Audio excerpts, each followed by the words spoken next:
سلام دوستان، امروز میخوام تمرین 2 تا 4 رو انجام بدم و میخوام ببینم میتونم کیوبال رو اینجا نگه دارم یا خیر.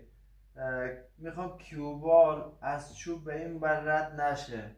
کیوبال رو تا بتونم این قسمت ها نگه دارم تا بتونم ضربه بعدیمو خوبتر و راحت تر بزنم و یک کنترل کیوبال خوبی داشته باشم و بریم ببینیم میتونم یا نه.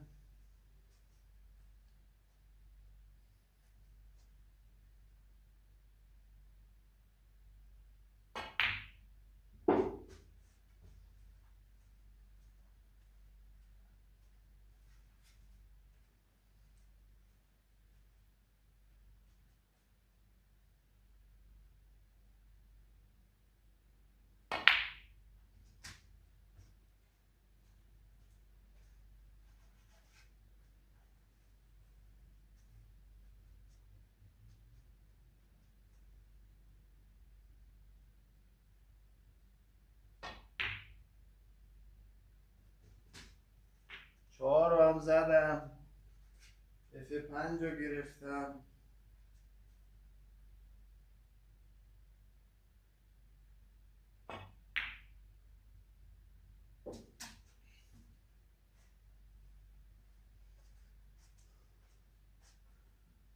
دوستان به نظر شما چطور بود؟